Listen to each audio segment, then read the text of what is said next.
ನಮಸ್ತೆ ಎಲ್ರಿಗೂ welcome back to my YouTube channel. ಎಲ್ಲರೂ ಚೆನ್ನಾಗಿದ್ದೀರಾ ಅಂತ ಅಂದ್ಕೊಂಡು ಈ ವಿಡಿಯೋ ಸ್ಟಾರ್ಟ್ ಮಾಡ್ತಾಯಿದ್ದೀನಿ. ನಾನು ಆಲ್ಮೋಸ್ಟ್ ಈಗೊಂದು ವಾರದ ಮೇಲೆ ಆಯಿತು. ಫುಲ್ಲು ಬ್ಯುಸಿ ಇದ್ದೆ ಅನ್ನೋದಕ್ಕಿಂತ ಕೆಲಸ ಸಿಕ್ಕಾಪಟ್ಟೆ ಕೆಲಸ, ಮೈಕೈ ನೋವಾಗೋದು, ಹಿಂಸೆ ಆಗೋದು. ವಿಡಿಯೋ ಮಾಡ್ಕೊಂಡಿವೆ, ವಾಯ್ಸ್ ಓವರು ಕೊಡೋಕ್ಕಾಗ್ತಿಲ್ಲ, ಎಡಿಟು ಮಾಡೋಕ್ಕಾಗ್ತಾ ಇರಲಿಲ್ಲ. ಸೊ ಅದಕ್ಕೆ ಹಾಗೆ ಎಡಿಟ್ಟು ಮೇಲ್ಮೇಲೆ ಮಾಡಿಬಿಟ್ಟು ಮ್ಯೂಸಿಕ್ ಹಾಕ್ಬಿಟ್ಟು ಅಪ್ಲೋಡ್ ಮಾಡಿಬಿಟ್ಟಿದ್ದೆ ಒಂದು 2-3 ವೀಡಿಯೋಸು. ಆಮೇಲೆ ಹಾಸ್ಪಿಟಲ್ಗೂ ಸಹ ಹೋಗಿದ್ವಿ. ಸೊ ಅದ್ರ ಟೆನ್ಷನಲ್ಲಿ ಏನೂ ಮಾಡೋಕ್ಕಾಗಿಲ್ಲ. ಇವಾಗ ಹಾಸ್ಪಿಟ್ಲಿಂದ ಮನೆಗೆ ಬಂದಿದ್ದೋ, ಇದು ಹೋಗ್ತಾ ಇರೋ ವಿಡಿಯೋ. ಸೊ ಹೋಗಿ ಬಂದು ಎಲ್ಲ ಆರಾಮಾದಮೇಲೆ ಈ ವಿಡಿಯೋ ಎಡಿಟ್ ಮಾಡಿ ಹಾಕ್ತಾ ಇರೋದು. ಸೊ ಅದಕ್ಕೋಸ್ಕರ ವಾಯ್ಸ್ ಓವರ್ ಇನ್ಮೇಲಿಂದ ಕೊಡ್ತೀನಿ.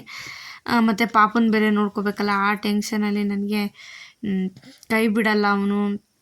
ಒಂಥರ ಮಾಡಬೇಕೋ ಮಾಡಬಾರ್ದು ಅನ್ನೋ ಇದರಲ್ಲೇ ಇರ್ತೀನಿ, ಕನ್ಫ್ಯೂಷನಲ್ಲೇ ಇರ್ತೀನಿ.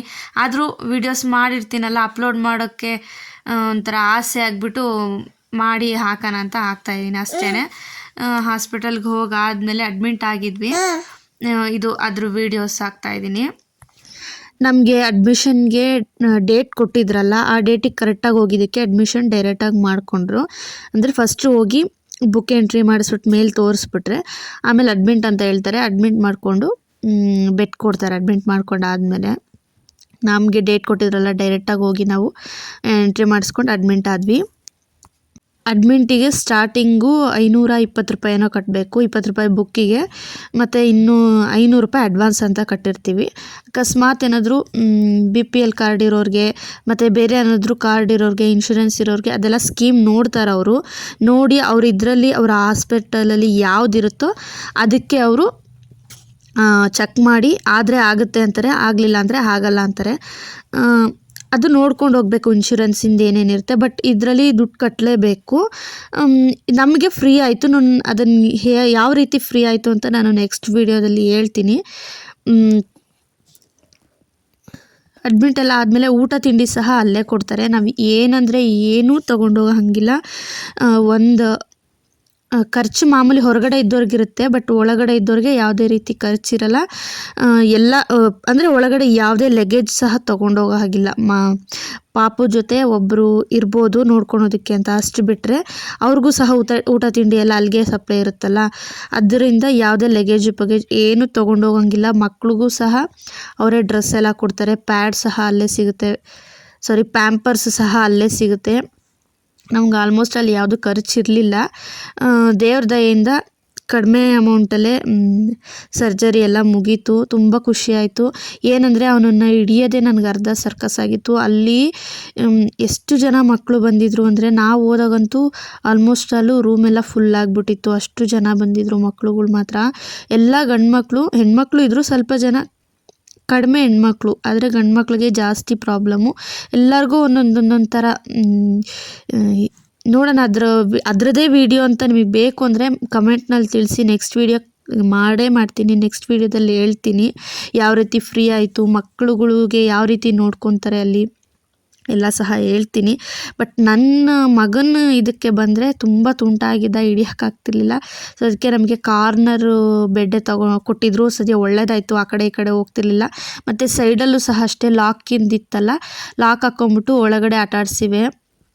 ಅಲ್ಲೇ ಆಟಾಡ್ಕೊಂಡಿರೋನು. ಅಲ್ಲಿ ನನಗಿನ್ನೇನು ಕೆಲಸ ಇರಲಿಲ್ಲ. ಅವನನ್ನು ಹಿಡಿಯೋದು, ಅವ್ನಿಗೆ ಊಟ ಮಾಡಿಸೋದು, ಅವನಿಗೆ ಪ್ಯಾಂಪರ್ಸ್ ಚೇಂಜ್ ಮಾಡಿಸೋದು, ಅವನನ್ನು ನೋಡ್ಕೊಳೋದು, ಇಷ್ಟೇ ಕೆಲಸ ಇದ್ದಿದ್ದು.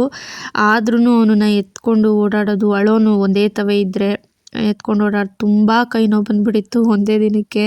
ಪ್ಯಾಂಪರ್ಸ್ ಹಾಕಿಸ್ಕೊಳಲ್ಲ, ಅಷ್ಟು ತೀಟೆ ಮಾಡ್ತಾನೆ ಅವನು. ಅವ್ನಿಗೆ ಹಾಕಬೇಕು ಅಂದರೆ ಇಬ್ಬರು ಇರಬೇಕು ಪ್ಯಾಂಪರ್ಸ್ ಹಾಕೋಕ್ಕೆ. ಅದಕ್ಕೋಸ್ಕರ ನಾವು ಪಕ್ಕದಲ್ಲಿ ಒಬ್ರು ಇದ್ದರು, ಅವ್ರನ್ನ ಕರಿತಿದ್ದೆ.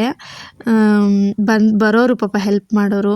ಅದಾದಮೇಲೆ ಸಂಜೆಗೂ ಅಷ್ಟೇ ಆಟ ಆಡ್ಕೊಂಡಿದ್ದ. ಫೋನಲ್ಲಿ ಏನಾದರೂ ಗೊಂಬೆಗಳು ಹಾಕ್ಕೊಟ್ರೆ ನೋಡ್ತಾ ಇರಲಿಲ್ಲ. ಕ್ಯಾಮ್ರಾ ಆನ್ ಮಾಡಿಬಿಟ್ಟು ಅಲ್ಲಿ ಇಟ್ಬಿಟ್ರೆ ಈ ಥರ ಅವನ ಮುಖ ಅವನ್ನೇ ನೋಡಿಕೊಂಡು ಆಟ ಆಡ್ಕೊಂಡಿರೋನು. ಅದಕ್ಕೋಸ್ಕರ ವಿಡಿಯೋ ಆನ್ ಮಾಡಿ ಇಟ್ಬಿಡ್ತಿದ್ದೆ ಯಾವಾಗ್ಲೂ ಆಟ ಆಡೋನು ಅಂತ. ಫೋನಲ್ಲಿ ಏನೇ ಹಾಕಿದ್ರೂ ನೋಡಲ್ಲ ಅವನು. ಅಂದರೆ ಕ್ಯಾಮ್ರಾ ಆನ್ ಮಾಡಿಬಿಟ್ಬಿಟ್ರೆ ಈ ಥರ ನೋಡ್ಕೊಂಡು ಆಟ ಆಡ್ಕೊಂಡಿರ್ತಾನೆ, ಅವನನ್ನೇ ಅವ್ನು ನೋಡಿಕೊಂಡು.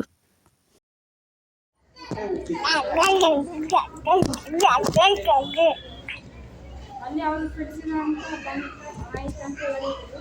ಮತ್ತೆ ಸಾಲ ಟೆಸ್ಟ್ ಮಾಡಿದ್ರು, ಸಿರಪ್ ಕ್ಯಾಲ್ಸಿಯಂ ವಿಟಮಿನ್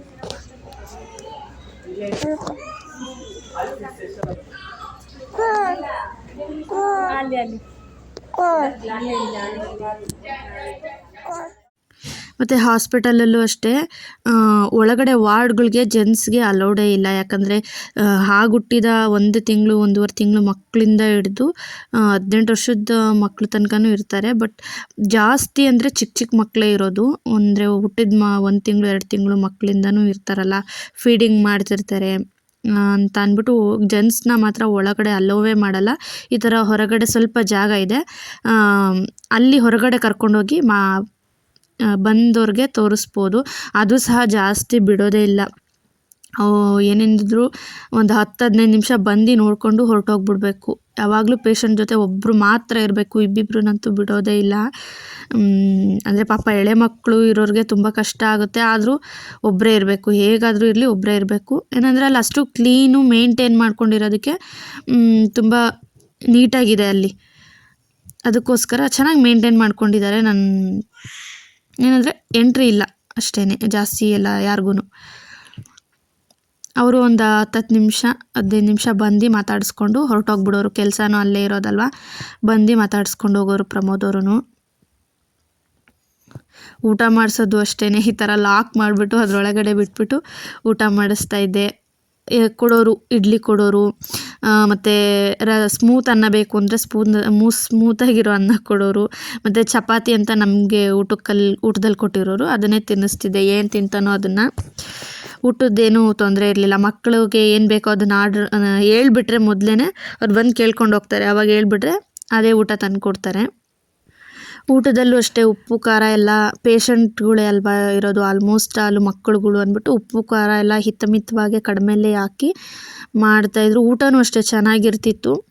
ಏನಂದರೆ 5 ಸ್ಟಾರ್ ರೇಂಜಲ್ಲೆಲ್ಲ ಏನಲ್ಲ, ಊಟ ಮಾಡ್ಬೋದಾಗಿತ್ತು, ಯಾವುದೇ ತೊಂದರೆ ಇರ್ತಿರ್ಲಿಲ್ಲ.